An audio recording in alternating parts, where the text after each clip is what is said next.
C'était décembre de l'année 1944. Les arbres des Ardennes se dressaient comme des silhouettes squelettiques sous un ciel écrasé par la neige. Le vent était tranchant et froid, poussant les flocons qui tombaient latéralement sur le sol de la forêt. Sous un filet de camouflage à l'intérieur d'un char destructeur M10 Wolverine gelé, le soldat de première classe Ray Thompson observait à travers un périscope embrumé. Sa respiration venait par à-coups superficiels, ses mains gantées tremblaient, non pas de peur, mais du froid amer qui s'infiltrait dans chaque centimètre de métal et d'os. À seulement 800 mètres de distance, une ligne de chars allemands serpentait à travers les bois. Il y en avait 12, principalement des modèles Panzer IV et un Tigre 1 à l'avant. Derrière eux, des demi-chenilles roulaient avec l'infanterie et des camions-citernes fermaient la marche. Ils se dirigeaient vers un carrefour vital, une route qui, si elle était prise, couperait les approvisionnements et les renforts à la 101e division aéroportée, actuellement encerclée à Bastogne. Thompson n'avait pas d'ordre, pas de permission de tirer. On lui avait dit d'attendre, d'observer et de rapporter. Mais il pouvait voir ce qui était sur le point de se produire. Alors il a pris une décision. Sans un seul commandement, sans autorisation, Ray Thompson a appuyé sur la gâchette et tout a changé. Les règles d'engagement. 3 jours plus tôt, à l'intérieur d'une ferme glaciale près du front belge, Ray Thompson était assis, courbé sur un bureau en métal froid, tandis que son officier commandant faisait le briefing de l'équipage du 702e bataillon de destructeurs de chars. « Personne ne tire sans confirmation du commandement », a dit l'officier d'un ton plat. « Je ne me soucie pas de ce que vous voyez, je ne me soucie pas de la proximité. Nous ne révélons pas notre position à moins d'en recevoir l'ordre. » La salle était silencieuse. Les hommes ont hoché la tête. Mais il y avait une tension sous la surface. Tout le monde savait que l'ennemi se déplaçait, et vite. À l'extérieur, la bataille des Ardennes venait de commencer. Le 16 décembre, sous le couvert du brouillard et de la neige, l'armée allemande avait lancé sa dernière grande offensive sur le front occidental. Elle s'appelait l'opération Montre sur le Rhin. L'objectif était simple. Diviser la ligne alliée en deux, capturer Anvers et forcer une paix négociée. Ils ont frappé avec plus de 200 000 hommes, plus de 1000 chars et une surprise totale. Les lignes américaines ont plié, certaines unités ont disparu du jour au lendemain. Les positions amies changeaient d'heure en heure, et dans la confusion, de nombreux commandants craignaient que le pire ennemi ne soit pas devant, mais les tyramides derrière. Donc la règle était claire, attendre les ordres. Pour Thompson, cela signifiait le service d'observation. Lui et son équipage de 3 hommes étaient retranchés sur une crête près d'une route forestière au nord de Noville, une ville carrefour juste à l'extérieur de Bastogne. Ils avaient une bonne couverture, une portée suffisante et une vue glaciale de la vallée en dessous, mais pas la permission d'engager. Jour et nuit, Thompson scrutait le terrain. À travers sa lunette givrée, il marquait les traces de chars, comptait les pins dépouillés par les chenilles, et esquissait les mouvements ennemis dans un carnet que sa mère lui avait envoyé des mois auparavant. Il enregistrait tout. Distance, relèvement, vitesse du vent, mais il ne tirait pas. Une fois, il avait suivi un Panzer solitaire qui rampait près d'un ravin pendant près d'1 heure. Aucun ordre n'est venu, il a passé. La colère en lui brûlait. Mais la discipline a tenu. Il savait quel était son travail. Il savait le coût d'un mauvais tir. Un mauvais obus pouvait signifier une douzaine d'Américains morts ou une position révélée qui amenait une batterie allemande entière en retour. Mais à mesure que les heures s'écoulaient et que plus de trafic ennemi se déplaçait à travers les arbres, la question a changé. Retenir le feu était-il vraiment l'option la plus sûre ? Thompson n'était pas imprudent, il était précis. Il étudiait les colonnes allemandes comme un mathématicien étudie les motifs. Il savait comment elles se déplaçaient, comment elles empilaient les véhicules pour le soutien, comment elles s'appuyaient sur des formations serrées, et plus important encore, il savait où les frapper, si et quand le moment viendrait. Il ne savait simplement pas encore que ce serait lui qui déciderait. Qui était Ray Thompson ? Raymond Charles Thompson n'était pas né soldat. Il a grandi dans le vaste néant plat du Kansas occidental, où le vent d'hiver pouvait enlever la peinture d'une grange et la chaleur estivale cuisait les champs de blé jusqu'à ce qu'ils se craquellent comme du pain trop cuit. Son père Charles dirigeait un petit atelier de réparation de moteurs en ville. Sa mère, Anna, enseignait les mathématiques en 7e année à l'école locale. Ray a grandi entouré d'engrenages, de graisse et de papier millimétré. Même enfant, il voyait le monde à travers les angles. Il pouvait vous dire exactement à quelle distance se trouvait un silo à grains par la longueur de son ombre. Quand la plupart des enfants jouaient avec des lance-pierres, Ray en construisait un avec un système de poulies et des contrepoids, essayant de voir jusqu'où il pouvait lancer un caillou avec une pure précision. Il ne s'est pas enrôlé dans l'armée parce qu'il avait envie de se battre. Il s'est enrôlé en 1942 parce qu'il voulait étudier l'ingénierie et l'armée lui offrait une formation, un salaire et un avenir. Il a obtenu la formation. Le salaire n'était pas grand-chose. L'avenir dépendait de la survie en Europe. Au moment où Thompson est arrivé en Normandie, il avait 22 ans et en paraissait déjà 5 de plus.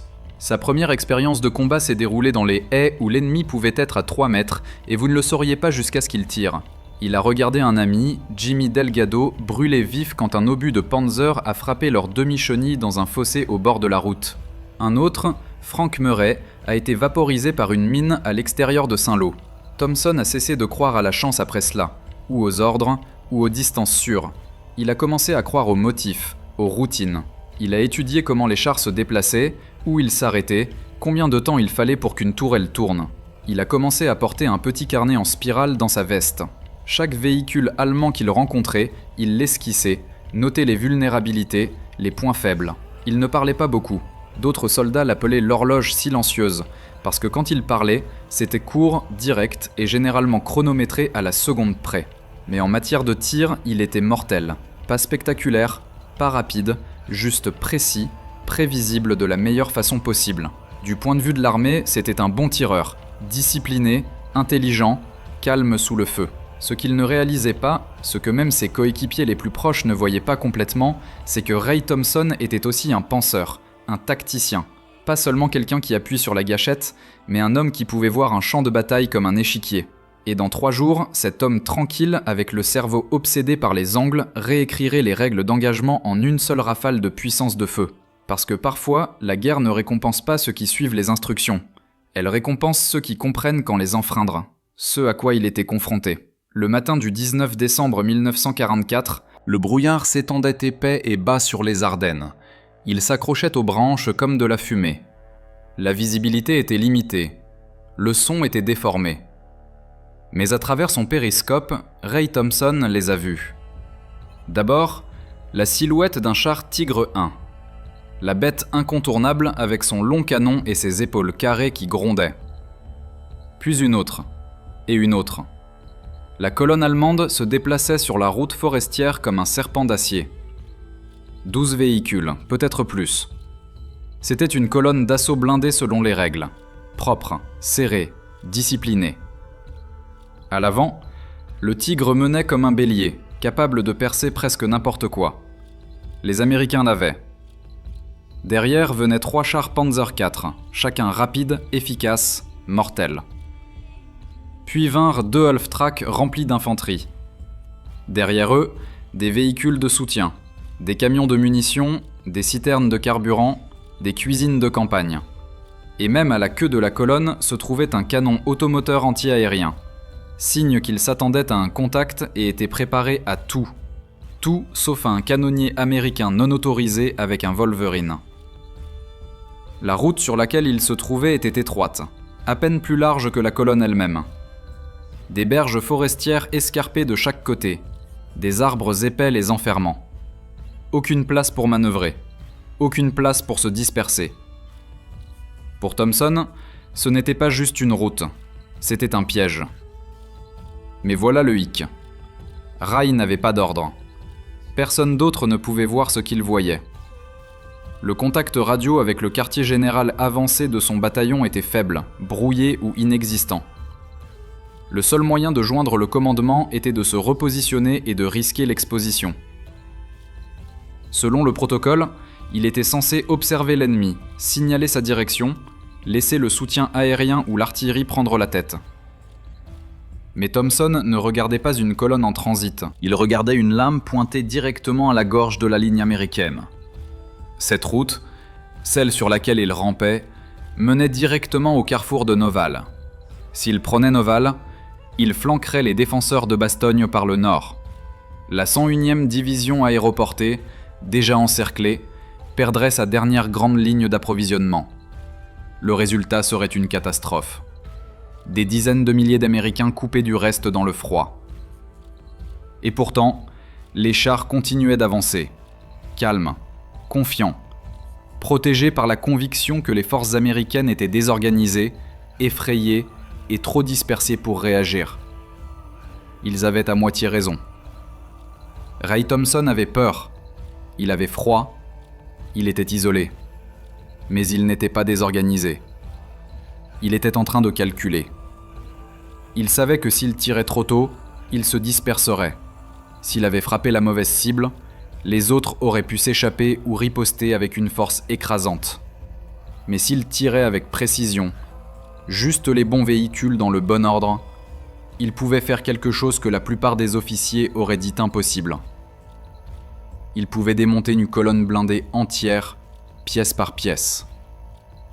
Et il devrait le faire sans un mot du commandement, sans renfort, sans permission.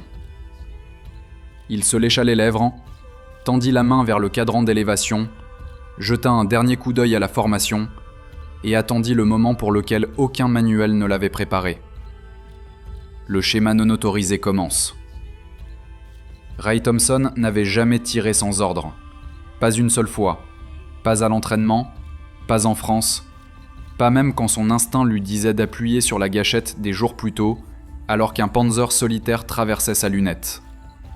Mais maintenant, fixant une colonne blindée allemande parfaitement exposée, rampant vers l'avant comme du mécanisme d'horlogerie, il réalisa quelque chose. Attendre n'était plus de la prudence. Attendre était du suicide. Et donc, sans contact radio, sans feu vert et sans personne pour le soutenir, Ray ajusta l'angle, retint son souffle et tira. Mais il ne visa pas le char de tête, il visa le troisième. Le projectile perforant quitta le canon du M10 Wolverine avec un rugissement tonitruant qui brisa le silence et projeta une vague de neige dans l'air. Il frappa le troisième Panzer IV directement sur le flanc. L'explosion envoya une onde de choc à travers les arbres. Un panache de feu et de fumée noire jaillit dans le brouillard. Le métal cria. Toute la colonne s'arrêta. Mais Thompson n'avait pas terminé. Alors que son chargeur enfonçait l'obus suivant, Thompson se déplaça légèrement de 5 mètres vers la gauche, suffisamment pour dérouter les canonniers allemands qui scannaient les éclairs de Bush. Puis il tira à nouveau, cette fois sur le 6e véhicule. L'explosion déchira le half-track transportant l'infanterie. Son réservoir de carburant s'enflamma instantanément. Les corps furent projetés dans les arbres. Le feu s'étendit aux broussailles sèches, illuminant le sol de la forêt par des taches d'orange et de noir. Les Allemands n'étaient plus arrêtés. Ils paniquaient.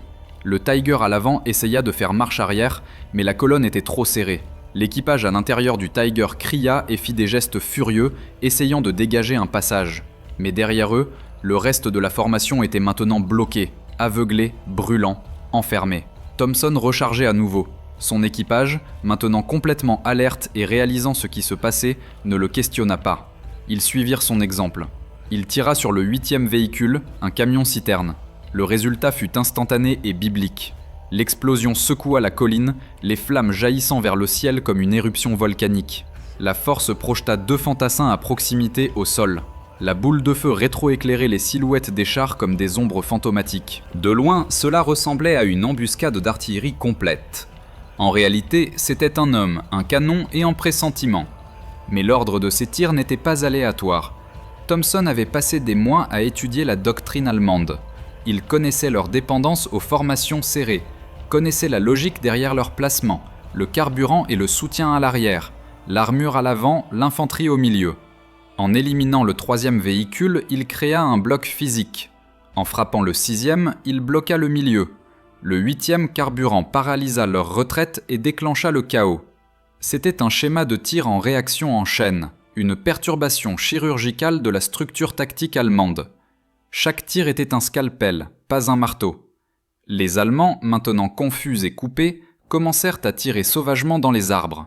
Leurs mitrailleurs criblaient les bancs de neige et les troncs vides. Les fantassins se baissaient derrière les épaves en flammes, incertains d'où venait le feu.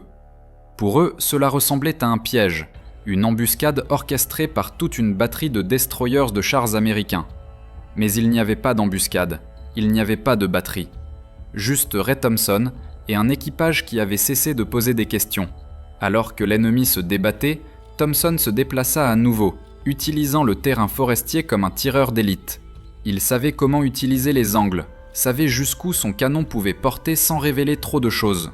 Chaque nouvelle position était choisie pour la couverture, pour l'élévation, pour la confusion maximale. Ils ne tiraient pas seulement, ils démontaient, et chaque explosion était une autre page arrachée du manuel de campagne allemand.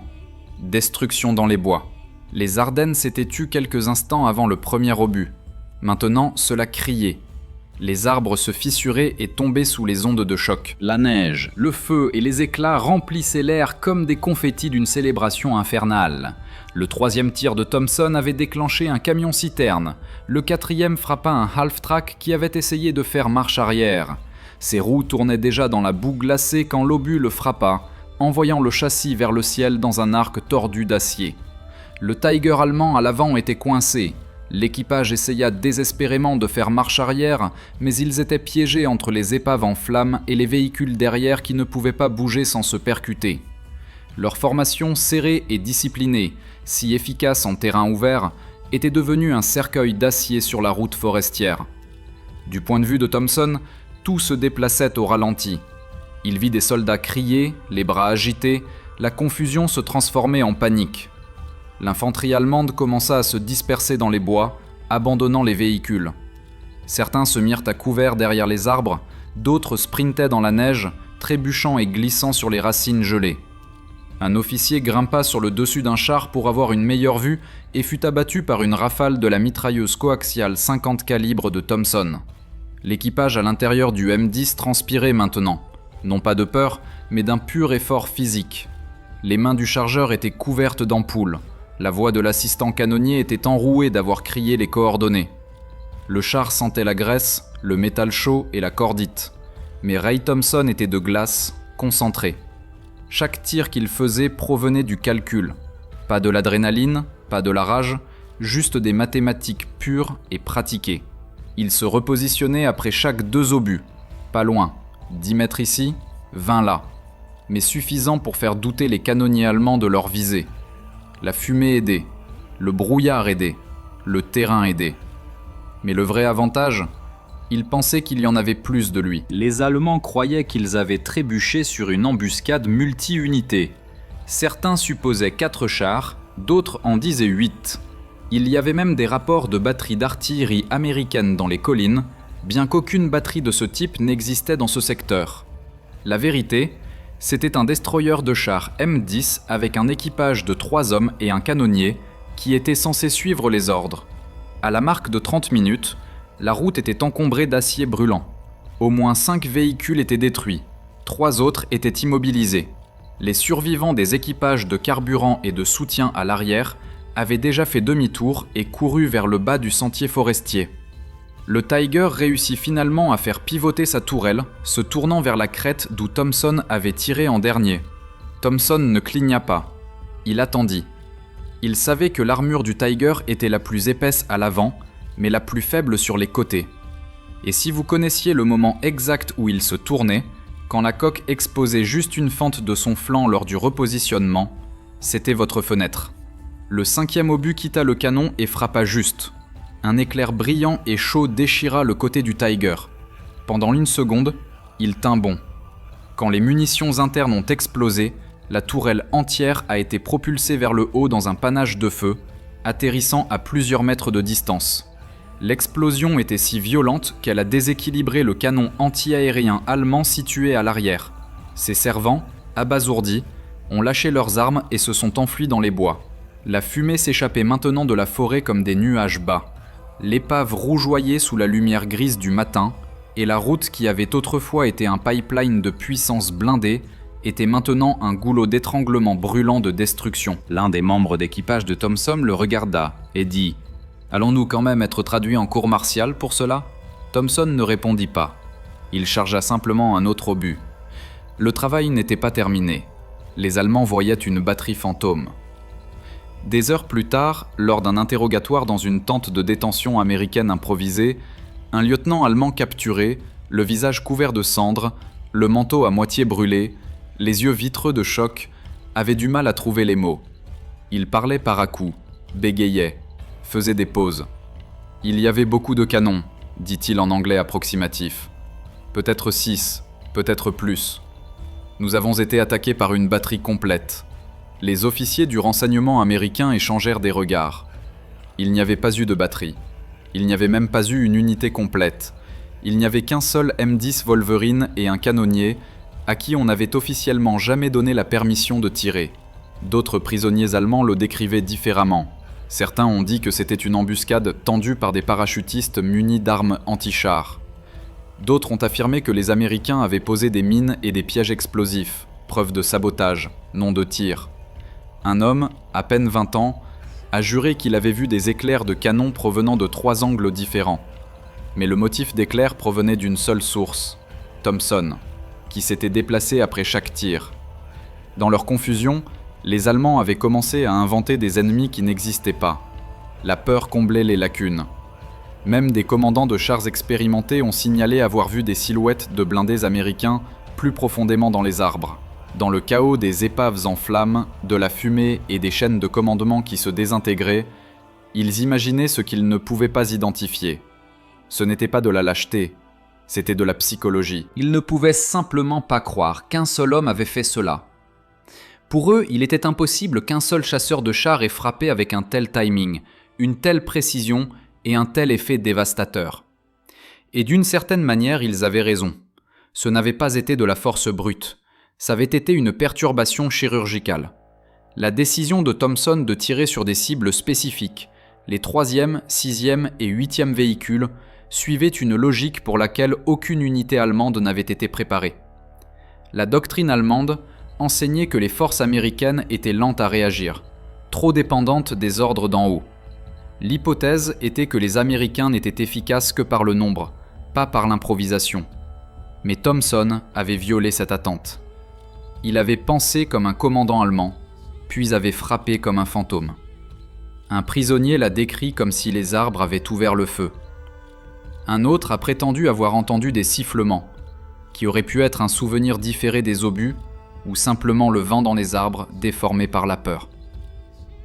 Quand les forces américaines se sont avancées pour dégager la route quelques heures plus tard, ce qu'elles ont trouvé a stupéfié même les vétérans endurcis.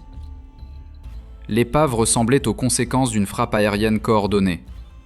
Des véhicules empilés comme des dominos, des châssis brûlés fusionnés ensemble par la chaleur, des cadavres figés éparpillés dans la neige, certains tenant encore des fusils, des arbres fragmentés comme des cure-dents, des chenilles pliées latéralement, enfoncées profondément dans la terre. Mais surtout, ce qui manquait, ce qui rendait la chose si étrange, c'était l'absence de morts américains. Il n'y en avait aucun, parce qu'il n'y avait jamais eu qu'un seul canonnier. À partir de ce jour, les survivants de cette colonne allemande se référeraient à l'incident par une seule phrase. Die Geisterbatterie, la batterie fantôme.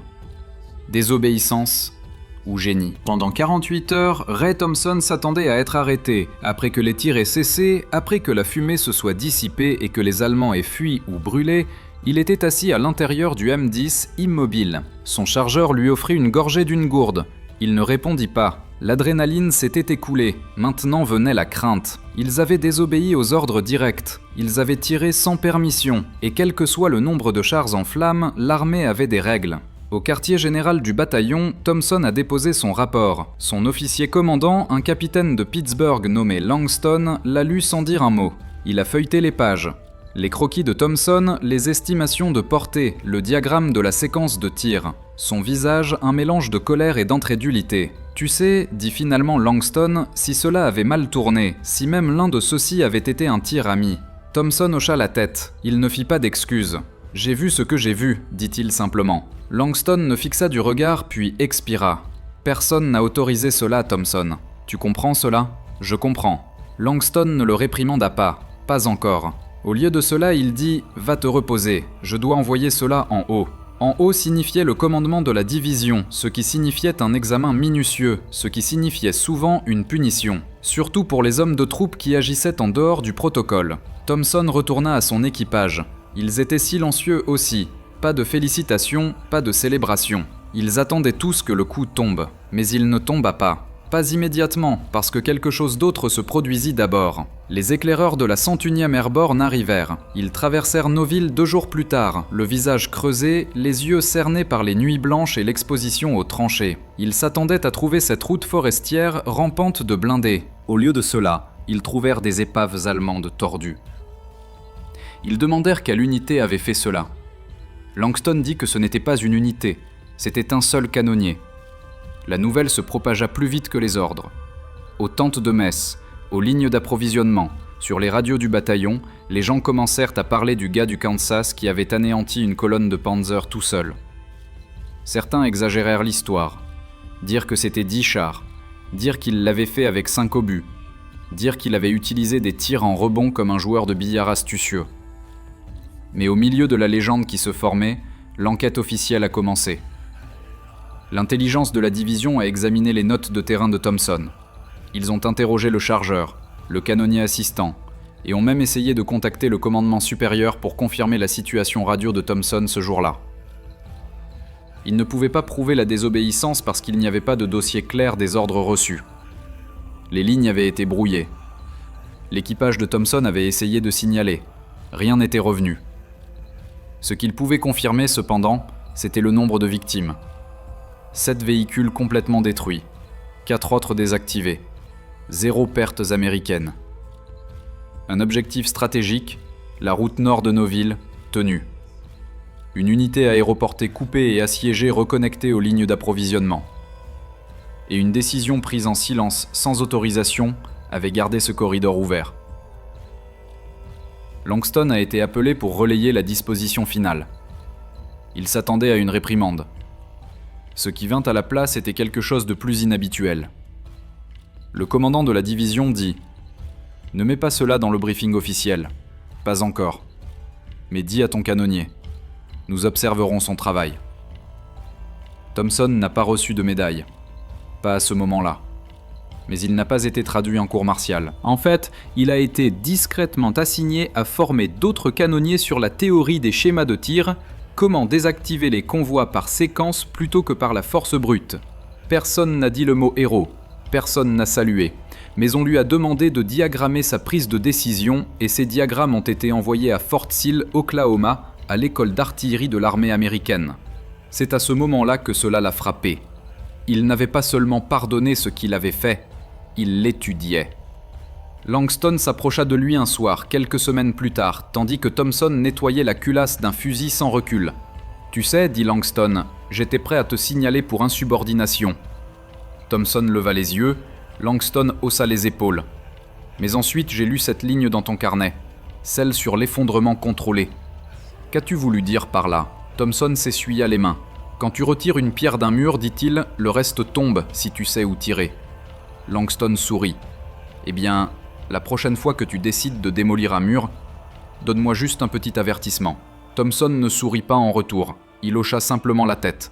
Parce que pour lui, ce n'était pas une victoire, c'était une solution, un calcul, une nécessité. Et au fond, il savait que cela aurait pu tourner autrement. Il avait fait la paix avec cela. Mais la guerre ne punit pas toujours la désobéissance. Parfois, elle en tire des leçons. Le schéma qui a changé la doctrine, Ray Thompson n'a jamais demandé à être mémorisé. Il n'a pas tenu de journaux, il n'a pas posé pour des photographies. Après la guerre, il est retourné au Kansas, a épousé une fille nommée Helen de la ville voisine et a ouvert un petit atelier de réparation près de Dodge City. Il réparait des tracteurs, construisait des silos à grains, enseignait la géométrie à son fils en marquant les angles dans la terre avec un bâton. Il ne s'est jamais appelé lui-même un héros, mais d'autres l'ont fait. Parce que des années après la bataille des Ardennes, l'armée a commencé discrètement à enseigner quelque chose qu'ils appelaient l'engagement asymétrique séquentiel. Un terme sophistiqué pour une idée étonnamment simple. Ne vise pas l'avant, vise l'effondrement. L'étude de cas qu'ils ont utilisée concernait un seul engagement en dehors de Noville, en Belgique. Ils ont montré des cartes aériennes granuleuses d'une route forestière, des motifs d'épaves, des placements de véhicules, des trajectoires de tir. Aucun nom n'a été donné. Le dossier n'était pas classifié, mais enfoui dans les manuels de doctrine d'artillerie que la plupart des officiers ne lisaient jamais. Néanmoins, les étudiants de Fort Sill et plus tard de Fort Benning l'ont étudié parce que cela fonctionnait, parce que cela sauvait des vies, parce que cela changeait la compréhension de ce qu'un seul canonnier pouvait accomplir. Non pas par la puissance de feu, mais par la géométrie, par la logique, par une volonté d'agir quand les ordres se taisent. Des années plus tard, un colonel qui avait étudié l'engagement de Thompson comme jeune lieutenant l'a résumé ainsi : « Il n'a pas violé les ordres, Il a opéré au-delà d'eux. C'était le paradoxe ultime. Un homme qui avait désobéi à la chaîne de commandement était devenu le modèle de la pensée tactique flexible. Sa technique de tir non officielle a été intégrée ultérieurement dans la doctrine de la guerre froide, notamment dans la formation des équipages de chasseurs de chars pour désactiver les colonnes blindées soviétiques en Europe de l'Est. Le concept créait des points d'étranglement artificiels par des tirs sélectifs, puis exploitait la discipline de formation de l'ennemi contre lui-même. C'était révolutionnaire et cela provenait d'un enfant de fermier du Kansas qui n'avait jamais fréquenté l'université. Des décennies plus tard, un historien militaire a découvert le rapport de terrain original déposé par le capitaine Langston. Enfoui dans une boîte en carton de rapports d'après-action de la Deuxième Guerre mondiale, il était marqué d'une ligne rouge fanée. L'historien a retrouvé Thompson, maintenant dans ses 80 ans, calme et légèrement sourd, vivant dans une maison modeste avec sa femme et un chat nommé Murphy. Il a demandé à Ray ce qui s'était passé ce jour-là dans les Ardennes. Ray a mis longtemps avant de répondre, puis il a dit « Je me souviens des arbres, je me souviens de ce calme avant le premier coup de feu, comme si le monde retenait son souffle. Il ne parlait pas de victoire, ni de gloire, ni de regret, juste de précision, juste de nécessité. Quand on lui a demandé pourquoi il n'avait pas attendu les ordres, il a répondu « Parce qu'au moment où la radio aurait fonctionné, il aurait été trop tard. » Il a marqué une pause, puis il a ajouté « Je n'ai pas enfreint les règles, j'ai juste les dépassées pendant 1 minute, assez longtemps pour faire ce qui devait être fait. » Cette réponse n'a jamais figuré dans les livres d'histoire officiels, mais elle a marqué l'historien. Et maintenant, peut-être vous aussi. Ray Thompson n'a pas remporté la guerre, mais il a sauvé une route, il a sauvé une colonne de parachutistes, il a sauvé un moment. Et à la guerre, parfois c'est tout. Il a rappelé à l'armée que le courage n'est pas toujours bruyant. Parfois il chuchote, parfois il calcule, et parfois il appuie sur la gâchette. Non par défi, mais par un devoir plus profond. Un mitrailleur, une décision, un schéma tactique, et toute une colonne allemande mise à genoux.